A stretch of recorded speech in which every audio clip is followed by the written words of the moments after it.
Kadalasan nakikita nyo sa vlog, dinadala natin Honda Jazz. Pero this time, dila natin Pajero. Boy, tingnan mo naman to. Pang! Tingnan mo yung kulay, oh. Tapos, mamaya ikutin natin to, boys. Huwag na yung sa akin kasi sawa na kayo dyan. Ito, papakita din natin to. Pero may isa pa, tol. Asa isa yun? Ito. Pang! Tingnan mo naman yan, boy! Grabe, tol. Sa ito? Yes. Yan. Papi, pakilala ka pala sa mga viewers natin. Yun, Armand Hernandez. Matanong pala muna kita, bakit ka ba nag-project ng Pajero? Pajero kasi, way back 2 years ago, we are looking for a SUV kasi may mga sedan na kami. So, kailangan lumalaki na yung pamilya. So, we came up to the idea, bibili dapat ako ng like Fortuner. But I came up to this idea na bumili ng Pajero because of his historical way back then. Rally, Dakar. Kumbaga something na may story. So, Okay. that makes me interested na magbuo ng Pajero. Ang ganda kasi. Yes. Nakakabulag eh. Teka, alisin muna natin sa mata natin to, Oh, no? yan. And boys, oh. GR Yaris. Tom's Edition. Pang. Di ba Tom's Edition? Tom's All Out, no? Tom's All Out. Ganda, boys. Grabe yung mga ano dito. Mahal ng mga ilaw nyo, ah. So, binili mo to, tama, para sa, kasi may, ano, Family matters. Oo, Okay. kasi pagka sa sedan, minsan sikip na kami. So, kailangan namin at least 7-seater. Siyempre, tayo mahilig sa sakyan. Hindi natin niretain na stock. Itong Pajero mo kasi, parang iba ang itsura, no? Yes. Kadalasan, pero Fieldmaster din siya. Pero iba ang kanyang, ba yung dating, no? Yes, iba na yung ano niya, version niya. Actually, the Pajero is originally Pajero Fieldmaster 2001 model. Then, I came up to the idea to build it like a Montero USDM inspired. We have Shogun, we have mga JDM builds, so we have Australia. So, ito naman yung USDM na Montero. For Montero kasi, sa USDM, yun talaga yung tawag sa kanya, Montero. Hindi ginamit yung Pajero. For some reason, may ibang meaning yung Pajero in Latin. Bad word yun, eh, no? Yeah, so that's why Montero yung binadge nila dito sa unit na to for US. For the looks, iba na rin siya. So ito, kung makikita nyo, we have ambers. US spec siya. Then yung headlight niya, there is something difference na rin kasi headlight leveler siya. Tapos yung pinaka-dome niya, tusok, no? mayroon siyang curve doon. For the local units, round lang siya. Then Okay. for this middle bumper, meron siyang bumper guard na tinatawag, which is US ano? specs. Oh, so naka-tornilyo siya sa plastic likod. to o bakal? Plastic to, Cover? pero meron siyang bracket sa likod. Kung papi sa Pajero World, madalas nilang ginagawa talaga Shogun build, eh, no? Yes, Shogun. Euro specs. Yes, Euro spec. So, ako naman, medyo lumihis naman ako kasi nakikita ko, I was inspired kasi way back nung Legends of the 90s, nung mga tropa yan, sina John Omak. So, nakita ko puro Shogun build, Australia, Japan. So, I came to the wala pang US. So, ako na lang yung mag-US. So, ito yung kinalabasan. Even dun sa fender, nag-check delete na tayo yung Montero badge na siya mismo. Simulan natin sa ano una mong ginawa dito nung pagkakuha mo? Nung una kong ginawa, so in-stock ko muna siya na Rally Art, yung local natin. Tapos yun, nagsimula na ako mag-ipon ng mga pyesa for the USDM build. Tapos nung naipon ko siya, tsaka ko siya pinasok for washover para isang buo na lang. So parang inipon-ipon ko muna lahat. Tapos yung color nito, tol, ganito talaga yung kulay niya dati? Hindi. Actually, this color is timpla ko na. Nilaro ko na lang para something different. Kasi kung igagaya ko sa local variant, at least meron tayong something different na, kakaiba yung kulay nito. Even the two-tone, iba na rin. Marami bang bumubuo ng US build sa Pajero natin? Sa build, pero may mga units naman na dumating dito sa Pilipinas na originally na Montero na kagad. Okay. Medyo ako lang, kasi nasanay kasi ako way back then. Nag-start kasi ako small body kagaya mo. So ako naman is JDM. So kumbaga namula tayo sa build eh. So parang nandun yung story dun sa pagbibuild na something local na gagawin mo na inspired to yung unit sa abroad. Pero papi, ikaw, matanong ko, fan ka ba nung fog light sa grill? Hindi. Hindi gusto ka ko fan nun? Oo, kasi gusto ko lang talaga is yung clean look. Ito kasing face na to kung makikita mo, catalog build talaga siya. Ang dinagdag ko lang dito is the Pajero Pajero Evolution skid plate. So yan yung dinagdag ko to add a more aggressive look. Sa iba wala na naman. Kung makikita mo yung sa catalog ng US, ito talaga siya. Parang kasi ito issue ko din yung ganito, hindi pantay. Oo. Kasi kung sisilipin mo ng boys, parang hindi siya nalapat eh, no? Ganito ba talaga? Actually, may purpose talaga siya, especially dito sa side na to. Kasi yung air intake natin dito pumapasok. Oo. May vent dito. May vent. Papasok doon sa air filter mo mismo. Okay. Oo. Pero talagang ganun talaga siya. Hindi talaga lapad. Hindi lapat. Kahit dito no? Oo. Okay. Pero yun yung sa tingin kong purpose talaga nito. Kasi wala namang ibang pagpapasukan ng hangin mula doon. Mula dito, kahit sa gilid wala. So, medyo kawang siya. Then, itong sinilip ko, nagbubukas kasi ako nito, tinitingnan ko, ito pala yun, papasok sa loob yung hangin. Yun yung sa tingin ko. I don't know if kung ano yung say nung iba, pero so far, yun yung nakikita kong purpose niya. 4M40 ka din? 4M40, yes. Pero wala ka ng hood scoop? Yes, wala akong hood scoop. Kasi yung US talaga, is usually mga gas engine siya.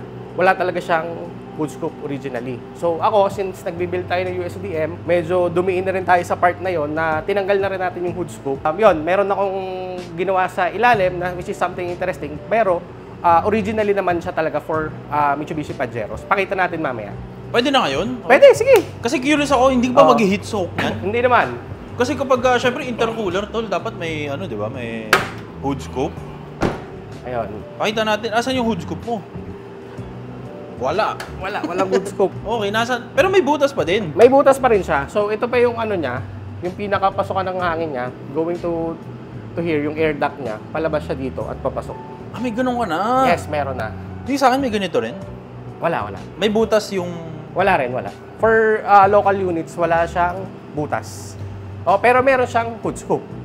Ito kasi, for local release, ginamit siya sa mga 4D56 turbo na units, yung mga unang labas dati. Tapos, for US version naman, since wala nga silang kailangang i-intercooler or kailangan ng hood scoop, ito na yung ginamit ni Mitsubishi na hood sa kanila. So, itong hood mo, specific siya para sa US? Talaga? Ganun? Ganito talaga yung hood ng mga okay. USDM. Pero dito, hindi butas yung kanila. Ito kasi, butas yung design talaga nito. Yung sa kanila, sarado lang. Yung insulator niya, sarado talaga. Complete shutdown. Complete shutdown siya, oo. Okay, so, ang hood scoop mo, paano nangyayari? So, may ganito ka. Ito. Meron siyang vent dito sa likod ng grill. So, Ganun. Okay. yes. From here, lalapat yung goma dito. So, sealed siya. So, lahat ng pasok ng hangin at labas, papunta rito. Okay. So, hindi naman kasi... So, ito, papi, talaga? Pajero talaga to? Pajero talaga yan. Mitsubishi talaga to? Mitsubishi talaga, Okay, may ganito pala. Meron talaga, Usually, ito is nasa mga Pajero Gen 2s. Sa katulad nito? Yes. Meron to. Meron. Turbo siya. Yan yung 4056 turbo. Tapos, wala siyang hood scoop. So, ganito pala nag-work. Okay. So, I came up to the idea na gawin natin yun. Kasi, para to meet the non-hood scoop na US version, tapos at least at the same time, meron pa rin ako na turbo na intercooler na hindi siya nag-heat soak. So bagay, naman to, dinesign naman ng Pajero yun Yes, design naman. For Pajero I've already tried it na ibiyahe from Batangas going to Antipolo, Baligan. Wala naman ako naging problema, even the temperature is okay. Then even yung hatak okay rin. Then I also upgrade na rin naman yung air filters ko with BMC air filters. So, mas gumanda-ganda naman din lalo yung hatak niya. Ba't may dito? So, ito kasing headlight Bulitas. Ito kasing headlight is US version siya. So, meron siyang headlight leveler, manual leveler. So, meron talaga siyang leveler, yung sa level, parang yung sa leveling bar, meron siya nung parang tubig, which is if you are going to adjust yung level ng headlight mo, makikita mo yung tubig dito or yung bubbles kung nag-a-adjust. Ay, may bula. Yung may bula. Ganun? Yes, yung para sa yung ruler na leveler, meron siyang adjustment to. So ito mismo, itong headlight na to, syempre kasama, hindi mo pwede ilagay no? Yes, kasama talaga siya. USDM pala talaga. USDM talaga siya. Okay. Galing US din. So mostly yung parts ko talaga, pinapadala ko from US. So, yun, may tropa tayo doon na nag-ano sa atin, tumutulong sa atin. Shoutout doon. Hindi ko na mention yung name. Aside from the air filter, nag-upgrade tayo ng SRT na intercooler hose. Ano na siya, yung silicone type. Graded na rin siya. SRT, yes. Ito, Challenger to Yan. Aside from that, wala naman ako masyadong binago na aside from preventive maintenance. So, palit-palit, urig-urig, lahat ng pwedeng anong palitan. Since nung nakuha ko naman yung unit, una kong focus talaga is the engine. Kasi para at least, since start na ako nag-build, hindi na yung maya na kalkal yung mekaniko na maggagrasa-grasa somewhere dyan. Para at least, gagamitin mo na lang. Tapos change oil, yun na lang. Ano ba ito? Matic? Hindi, 4x4 to no? Matic, 4x4. Matic 4x4. Ang mahiwagang tanong, tol, malakas ba sa gas? Sa diesel pala, diesel? For this unit naman, pag nagpa-Pajero ko kasi, you need to accept it Kasi na malakas talaga. Totoo. For city driving, nag-range siya ng 6 kilometers per liter. Pero if like mga highway, expressway, so nag-8 siya. Oo. Plus 2. Oo. Pero, palagi ko sinasabi boys, ang technique dito, tol, magpa-full tank sila, isang bigayan, no? Oh, actually ako lagi akong full tank. Pag bumaba na isang bar, doon ako nagkakarga. Which is around 1,800 to 2,000 lang naman na. Kasabihan naman yun eh. Kumbaga, if talagang maghahanap ka ng tipid sa consumption, hindi talaga si Pajero yung option mo doon. Nag-Pajero ka nga eh. So, meaning, alam mo na yun. May pambayad ka. Kailangan talaga magkano ka eh. Oo. Ano siya boys, kailangan mo na lang i-accept yung fact na wala, nandyan na yun eh, di ba? Oo, nandiyan na talaga yan. Tsaka, ang bigat din naman ng body niya. So, yung hinahatak ng engine, talagang mabigat din. So, yung consumption talaga niya, lalakas din talaga. At saka, ang kagandahan naman sa kanya, hindi ka naman niya bibitinin sa mga ahonan. Although, hindi siya, yung sasabihin natin yung mabilis siya sa arangkada niya. Pero ako naman so far, pag rumekta na mabilis na rin man. Tumatakbo rin naman ng 100 plus. Punta naman tayo sa mga iba mong parts na mga nilagay. No? Kasi curious ako sa mga atin lang natin to. pinag-gagastusan mo dito eh. Magastos ba ang Pajero? Depende naman eh. Nasa sayo naman, kagaya ko, at saka ng mga tropa, meron kami kasing specific build na gusto. So, doon talaga gagastos ka. Pero if you want stock option, hindi naman. Kumbaga, just maintain the engine, yung mga pangilalim, hindi din naman siya magiging magastos. Kaya lang naman talaga may gastos if you started building something eh. Kumbaga, syempre, yung mga pyesa niyan, bibilin mo pa. Huwag nyo na alamin boys yung mga ganito, no? Kasi mapapagastos kayo, bunot kayo dyan, no? Aside from this, so may mga inad na rin tayo, like dito sa gilid. So for US version kasi, yung side mirror niya is yung nag-auto fold siya. And at the same time, meron siyang defogger. Yung side mirror? Heated side mirror siya. Oh! For US version. So makikita mo dito, meron siyang defogger sa salamin mismo, bro. Ay. Okay. Yung may linya. Yung sa akin may ganito rin pero parang walang defogger yung sa akin. Depende naman din yon. Pero more on, lumabas talaga, may dun sa US version, meron siyang heated na side mirror. Naka-ano ka na, Montero badge? Montero badge. So wala na siya nung kagaya nung atin na meron siyang cheek light na sa signal. Since ang amber kasi natin, double contact na siya. So dito na parehas. So park light tsaka signal light dito na rin. Parang tail light no, lumalakas. Yun. Sa mag setup? Yes, sa mag setup naman, ito, naglagay tayo ng 16x8, -6 na Lodio drive. Pogi, 3-piece siya na Japan mags. Tapos nirap natin ang BF Goodrich na 275/70. Pabi, ni-refurb mo to? Ganito talaga. Ayun, shoutout kay JDM Wheels sa pagre-refurbish niyan. Pogi, no? Ayun. Iba talaga chrome, tol. Kahit sa mga sedan ko, sa akin the best talaga pag chrome. Actually, ito, ni-refurbish siya. Tapos, yung finish ng face niya is Diamond, no? yan, yung machine finish, tapos yung lip niya polish. Chrome Tapos type nilagyan namin siya ng clear coat, ng top coat. Tapos after ko ilabas sa refurbish, dinala ko na siya kay Habit for ceramic coating naman. Okay. Para wala talagang watermarks. So dito naman, nag-add lang tayo ng EGR visor, front at saka sa second row. So meron dalawang klase kasi yan. Ito yung medyo slim type siya eh. Kaysa dun sa nakita mo kay Jan na bubble. Slim ba to? Oo.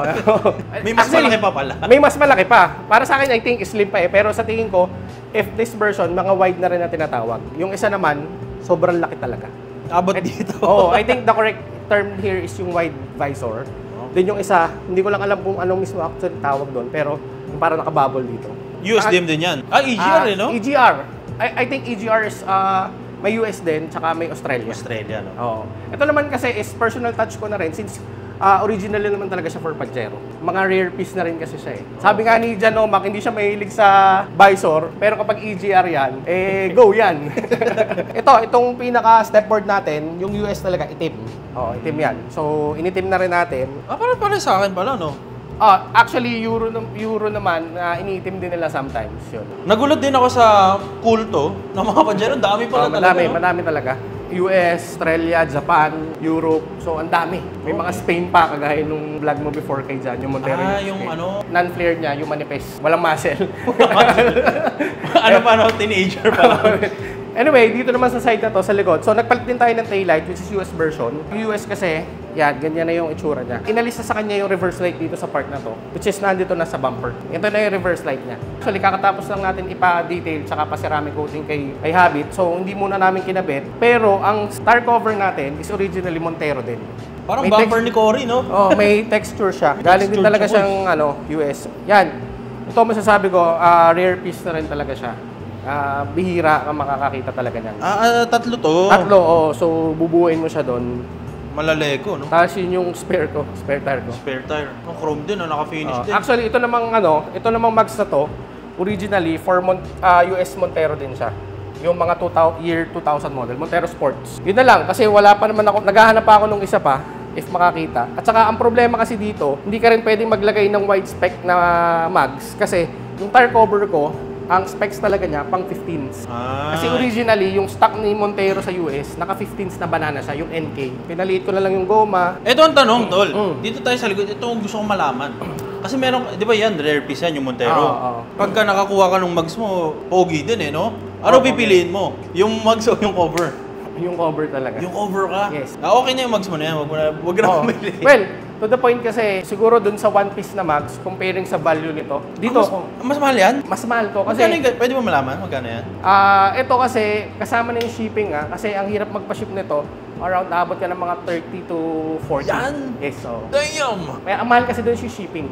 Kasi hindi ka pwedeng basta i-back siya ng ganun lang kadali. Mancesto, no? Yes, so. Mancesto. Kasi baka mabasag. Medyo fragile siya. So, yun yung sa tingin ko I don't know if ano talaga yung real market value niya. Pero the way I get it, ganun yung inabot. Since naka-EGR visor tayo sa una, naglagay na rin tayo ng EGR na spoiler. Ito ang spoiler ng ano? Parang hindi siya spoiler, ano? Oo, parang deflector, something like that. Pero since nasa likod, parang spoiler na rin ang tawag. Shoutout again sa Habit Auto Salon. Yun. Sila nag-detail na to, papi. Yes. Sino nag-paint na to? Janjan Kumiya, ALC Paint sa kilala mo rin yun. Si Janjan. Oo, yun. So, tropa naman natin yun sa Corolla. Yan, mga tropang Corolla. Dito rin sa Batangas. Shoutout sa ALC Paint. Ito naman, yan. Naglagay na tayo ng tow hook. So, para at least may additional details sa likod. Grabe, oh. Nagamit mo na yan, Tol? Hindi. Pero pogi, ano? Oo, at saka ano din, syempre, yung mga sasakyan sa likod mo, hindi ka basta-basta tututukan kasi yan yung... Sakit niya pag naglalakad ka, no? Oo, yung basta mga... Fracture agad pa ako. So, na rin tayo sa muffler. Muffler na rin. Natin, boys. Yan. Linis niyan. Gawang habit yan. Habit Auto Salon. Ito tayo. Ito sa likod. Ito naman, naka-front facing na siya. Since US specs din, naka front facing, tapos may headrest. Usually, yung mga local units natin na may front facing, wala siyang headrest. Tapos for the leather, two-tone siya, gray at saka dark gray. Parang extra soft to, Tol. Oh, extra soft. So, kumaga, ito kasi since yung mga US na upuan, medyo hindi na rin maganda yung condition. So, I came to the idea na ipare-up ko na lang. Hindi naman ako sobrang selan when it comes to that. Kasi yung gusto ko rin naman comfort Kasi sabi mo nga, when you touch it, sobrang lambot. Lambot talaga, boys. So, hindi siya ano, no? Sarap upuan yan. May something Oo. Parang pandesal no? Oo. Ito yung visor na sinasabi mo? Oo, yan yung sinasabi kong visor. Laki. So, kakaalis ko lang din yan. So, nagpalit naman ako noon para maiba naman. Pero parang mas gusto ko yung slim lang, no? Oo. Ito kasi parang sobrang laki na masyado, no? Well, ito kasi more on off-roading Parang hindi ka tamaan ng mga humahampas kasi di ba pag nag-off-road ka, magbababa ang bintana. So, yung putik, yung talsik, para hindi pumasok sa'yo doon. Which is bagay naman to doon sa yung Pajero dyan na nakaganito. Kasi ano nga yun yung... Si Habibi? Si Habibi, di ba? Kasi mga pang-desierto naman yun Tapos ito, meron tayong subs dito na Alpine. Naka-sound system to yung speakers niya straight Alpine. Tapos naka-amps naman na at saka DSP na recoil. Nag-setup is tropa din natin, which is Almar, si Project D. Yun, shoutout sa'yo pare. Matanong ko pala, no? Itong upuan, parang mas maganda kapag yung ganitong style kaysa yung bench type, no? Kasi ito front-facing Yes. Actually, more on kasi yung lumabas nung mga early 2000, may bench type. Pero doon sa mga pahuling model, lumabas na siya sa mga front-facing, mga 2003 pataas. Pero mas gustuhin talaga yung tao yung ganyan? Mas gusto ko talaga. Ayun. Tapos yan, meron din tayo dito na safety pack na original Mitsubishi siya. Meron siya ng meron siya early warning device, tapos first aid kit, meron din siya dyang jacket na reflectorized. Kaysa maglagay ako ng malaking early warning device na nakaharang dito, ito, at least, original pa Mitsubishi. Malinis, boys. Pang. Hanggang dito. Grabe yung nag-detail nito, Tol. Parang kinalimutan ng pamilya niya, no? Sobrang ginalingan Hindi na nakauwi sa bahay. Dito tayo sa driver side, boys. So, ang first thing na binago ko dito sa interior, nagpalit ako ng dual airbag. Kasi for USDM, naka-dual airbag talaga siya. So, ito yon. Instead of the handlebar, instead of bent type, naka-padded siya. Ay, oo, ano? Padded type na siya. Palit dashboard ka? Palit dashboard. Tapos, ang kagandahan dito, yung US kasi, way back then, naglalagay sila ng mga VIN tag sa dashboard. Ito, may VIN tag dyan, brother, sa Ito. yan. Parang hindi nakawin eh, no? At saka ang VIN-tag number, pag nilagay mo, sinearch mo sa internet, malalaman mo lahat ng details ng auto. Tapos nagpalit din tayo ng ano dito. Black? Black siya. US talaga is naka-black siya na ganyan. Hindi siya yung wood. Tapos sa gauge naman natin, naka-miles. Tapos yung mga switches na option natin dyan, meron din tayo dyan ng cruise control. Gumagana cruise control? Buksan mo, brother. Yung alin? Yung park light mo. Pindutin mo. Park light, tapos pindutin mo. May ilaw siya dito. Ayun! Yun. Ay, boys, oh. Off. On. Ayun, oh. Kulay green. Yes, Okay. Yun. Shoutout Grabe, kay nakabubot yun, John B. Kapay, yung master electrician natin na tropa. Yung upuan mo, papi, parang ano din. Ito extra soft. Yan din yun. Kung ano yung nasa likod yun din. Lambot, boys, no? Parang may ano, no? May extra padding. Parang Benz yung itsura, no? Actually, bro, nung pinarehab ko siya, yung mga medyo parang bugbog na part niya, inayos din namin. Inalis na yung old, tapos nilagyan ng bago. Tapos, inaron natin yung yung kulot. Alam mo naman, pagdating sa Pajero, ito yung ano eh, kulot-kulot signature design. Dito, nagpalit din ako ng head unit, which is a original na Mitsubishi for USDM na Montero din siya. Infinity brand siya. Tapos, meron tayong 6-disc CD changer. Paano ko nagba-music? Actually, may setup na talaga ako na yung DSP ko, naka-connect sa phone ko. Rekta na ako doon, pero everything dito, functional yan, nagagamit din. For radio, for tape, cassette tape. Ganda, boys, to kasi ito talaga yung mga uso nung 90s, papi. Yes, Hindi pa uso yung mga malalaking screen. Uso nung may paramihan ng pindutan, eh, oh. Dami yan. Para ma-retain mo din yung original look niya.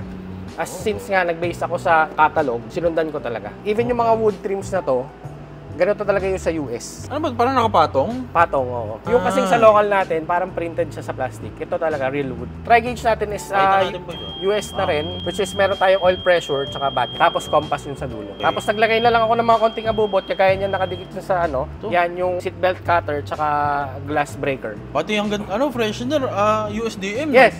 US, syempre. Shoutout again sa Little Trees. Little Trees, yan. Papi, ito, isang problema ko to sa Pajero ko. Laylay ba talaga to? Madalas? Hindi. Actually, lumalaylay. Pero, syempre, kung masayal nga, papalitan mo talaga. Ito naman, something different din kasi US naman to. Ito kasi, yung local natin, although meron siyang extension, ito, vanity mirror siya. Yan, may ilaw siya. Both sides meron din ilaw. Okay. Check mo, papi, dyan lang. May ilaw? Yes. Hanggang dito malinis, no? Oo, yan. Grabe. Papi, tsaka napansin ko dito sa Pajero mo, no? Sa Montero, no? Malinis yung headliner. Yes, talagang inaalagaan ko yan na maintain na malinis talaga. Pag may humawak dyan, papaluin agad, ganon? Hindi naman, linisin na agad natin. Pero malinis, no? Tapos actually, papi, yung nasa ibabaw mo, meron tayong lalagyan dyan ng shades. Ay, nga, no? Yes. Pajero talaga natin, blank talaga yung part na yan. Yan naman is originally Mitsubishi siya, pero nilabas siya sa ibang auto. Nag-actual fit lang talaga siya para sa Pajero, so why not? Okay. Sa likod ba pwede pumunta? Tara. Silipin natin tong likod, boys. So, ito naman sa second row, may mga tayo dyan. Kompleto tayo ng manual ng Montero. From US din yan. Tapos ito yung pinaka-catalog niya. Original catalog niya. Pwede ba buklatin to, tol? Yes, pwede. Ito ang APHM ng Carga, no? Yan na. Mga catalog? Yan na. So, ito pala yung nagiging guide mo, no? Yes. Okay. Ganda, boys, no? Okay. Maganda ganito kasi may malalaman ka. Curious din ako, boy, sa mga ganito kasi may makukuha ka rin talaga, no? Yes. Tsaka properly talaga yung guided ka kapag may catalog ka. Ito yung sa'yo? Yan. Ito yung sinasabi mong banana mags? Yes, banana mags. Okay. Pero siya, papi, may may roof rack. Meron talaga siya. Hindi na lang ako naglagay kasi gusto ko medyo malinis lang eh. Tsaka meron siyang sunroof, moonroof. Ay, ang ganito? Yes. Ang moonroof nila dito din o yung doon? kagaya nung kay Jan. Dito medyo gitna. Kahit ako, tol, hindi ko gusto yung roof rack eh. Medyo siya, Tito specs. Yun. So, ito maganda, no? Yan na mismo yun, yung Kompleto. Tapos, ang difference naman kasi, when it comes to US, dito kasi sa atin, sa Pilipinas, hindi common yung brown interior. Sa US, common siya. Then, for gray interior, sasabihin mo sa kasa kapag kukuha ng unit, re-request ka na ipapag-gray, gusto mo i-gray. So, that's why since gray na rin naman, yun na lang yung sinunod. Ito, ang mating mo? Original Montero siya. Ano to? Parang Rolls Royce to, Makapal nga eh. Ano texture, no? May texture, Ganda. Montero talaga siya. Yung sa unahan, Paps, pa-check Pakita mo. natin yung unahan. Meron siyang mismong tatak ng Montero. Dito. Ayan. May Montero. Oo. Medyo ito, mas to. Mas ano to. Yan. Sariwa. Oo, mas sariwa. Okay. Pero hindi ko rin naman siya lagi ginagamit. Ito, kawawa mong ano nito, Papi, kapag umuulan, no? Oo. Ang dumi niyan. Naka-noodle matting ako. Ginagamit ko lang pag may display or may ganito. Pag dumadating si Pops Rich, yan. Ito yung mga yung mga lola, hindi nila nilalabas yung mga yung mga special na baso, kutsara. Yan. Ito yung sa atin, no? Yan sa atin. Yung mga mating. Oo. Tapos yung difference nga pala, kasi may isa pa kasing nilabas si Montero, yung tinatawag na Winter Package Edition. So, ang difference lang naman niya, meron siyang rear differential lock. Meron pa din? Yes, for snow purpose yan eh. Pagka, syempre, sa US, nag-snow, mas maganda yung grip niya. Tapos, heated switch, heated seats. Yun. Hanggang dito meron. Yan, umiilaw din yan. Yan. Attention to detail. Oo. No? Tapos, yung sa US na version naman, yung sa side niya, meron din talaga siyang switch ng lock and lock. Ay, ganun? Yes. Local kasi wala eh, pambintana lang. Lahat to functional, Papi? Yes, gabit yung testing mo, Papi. Ay, ganun. Yes, yan. Panis. Saka dito meron din. Okay. Oo. Ay, di Papi, grabe pala yung mo dito, yung hours of work na ginugol para Oo, magdikit-dikit lahat. Talagang nakakapuyat maghanap ng pyesa eh. At saka ang good thing din naman, kaya ako rin naisip na mag-US. Kasi maraming ang nagsishogun. So, yung labanan sa market ng pyesa, agawan sila din. So, ako naman, yun. So, Mautak, no? Good move, mas good marami move. na naman tayong tropa sa US na tumutulong sa atin. Original talaga siya for Montero. Sa Montero talaga nanggaling. Pero parang Yung patong siya, no? Yes, nakapatong siya. Well, attention to details na lang. Control siya dito. Kung may makikita mo to, may additional... Use with. Yes, yung Ano local natin wala. So, may additional details siya dito. So, pagka use with, yung may option siya na level dito. Di ba ito yung sa mga paglabas-labas na hangin? Oo. Dito meron siyang additional details kapag ka US version. Okay. So, talagang para lang attention to details, sinanap ko pa rin talaga siya. Pero considering the fact na ito, Papi, all stock lahat no? Nung nakuha mo. Grabe yung mga abubot mo na ganyan, no?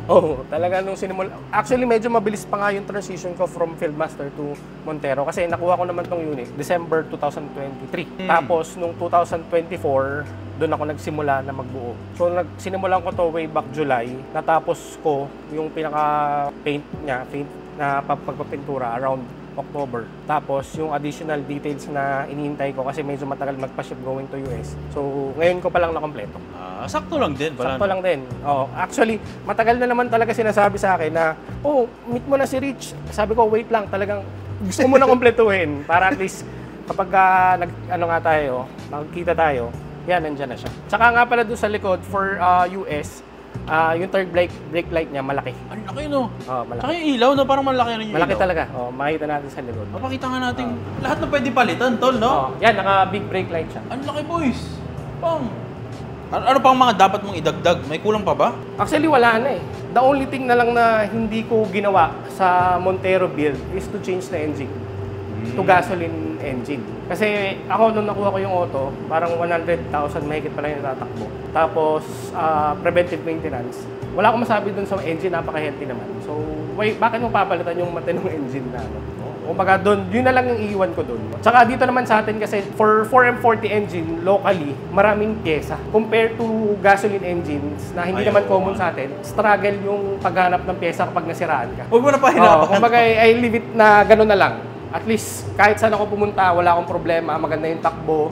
Hindi siya nag-overheat or anything. So, okay na ako doon. Papi, matanong ko pala, no? Sa Pajero kasi, labanan din dito yung suspensions, no? Yes, oo. Ano upgrades mo sa suspension? So for the suspension naman, nag-upgrade tayo ng isang set ng Oldman M, yung ARB na suspension. Pwede ba natin ipakita, Yes, tol? ito nasa ilalim. Ayun, no? Yan. So nag-upgrade tayo na shocks, tapos torsion, tapos coil sa likod. Actually, si Pajero kasi wala siyang spring sa unahan. So meron tayong torsion. So nagpalit na rin tayo ng Oldman ARB na torsion bar, tapos shock sa una, tapos shock sa likod, tsaka coil. ARB siya, full set na ARB. Naka 2-inch lift. Pagka mag-upgrades ba ako ng suspension, magkano ba ubusin ko sa ganyan?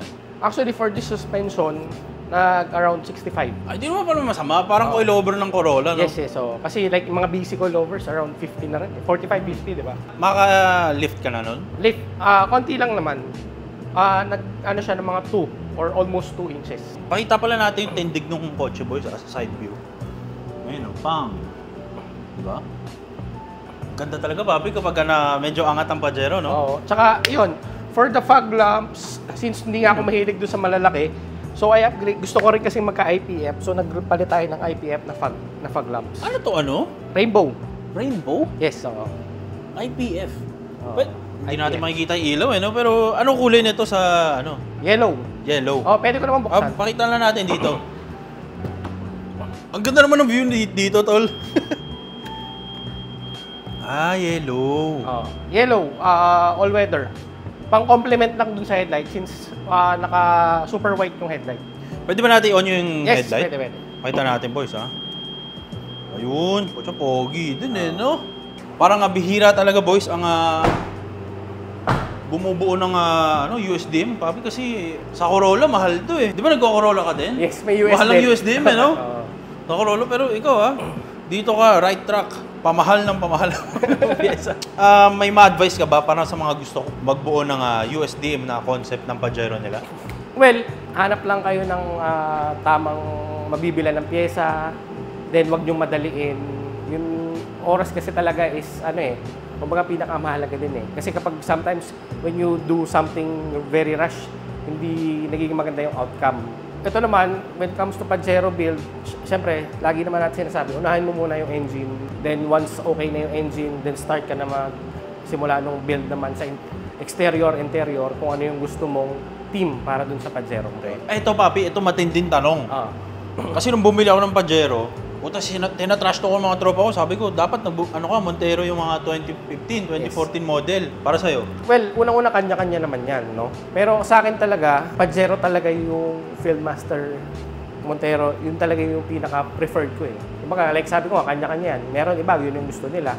Pero ako kasi more on dun kasi sa pinaka-history nung sasakyan eh. Na, well, sabi na nga natin noon, way back early 2000, pag pumapasok ka sa school, susunduin ng Pajero yung kaklase mo. Uy, big time yun, di ba? Gusto mo makipagpalit ng buhay sa kanya, no? So, yun. Ngayon naman na medyo kaya-kaya na natin, bumili tayo, then nirefresh natin. So, why not? Mas okay naman. Well, kung maghahanap kayo talaga ng bilis at bilis, hindi si Pajero yung sa inyo. Kumbaga, yung mga Montero na sinasabi mo, medyo mga mabilis talaga na yun, no? Pero dito naman kasi, yun, sa mga ahonan, pati bayan yan. Oo, kasi parang pag naka-Pajero ka, parang nakatangke ka rin eh. Kasi tigas din ang kaan ito eh. Unlike dun sa mga bagong units na lumalabas ngayon na medyo malalambot na yung niya. Ito talagang solid. Tsaka boys, palagi ko sinasabi, iba yung strengths ng Pajero sa Montero. Di man, Montero na, pares Montero kasi Montero. Pero technically, iba yung strengths nila. Parang si Shaquille tsaka si Kobe Bryant. Siguro sabihin na natin, Magkaiba sila Montero ng na yung newer model compared to the old models na nilabas. Na mga 90s cars, yun sa mga 90s or early 2000 cars. Iba pa rin talaga yung pagka-built. Kasi ngayon naman daw, although yung mga bagong sasakyan, medyo malalambot, pero yung sabi nila dahil because of para yun ang kumuha ng impact. Yes, oo. Crumple zone, kung tawagin. Oo, ganun. So, may purpose pa rin naman daw. Mas mukha lang, malaking ipapagawa dun sa modelo, pero mas safe ka dun di ba? Pero ito, matibay. Matibay, Tsaka dito, safe ka rin dito kasi nabangga ka na sa likod. Yung UP lang sa likod mo, napakaliit lang eh. Pero yung nasa likod mo, wasak na yung unahan eh. Madaya ka, may may patulis ka sa likod eh. Papi, to end our video, any shoutouts? Yun, shoutout sa wife ko, Janine, tsaka sa dalawang kong anak, kay Giovanni at tsaka kay Jello.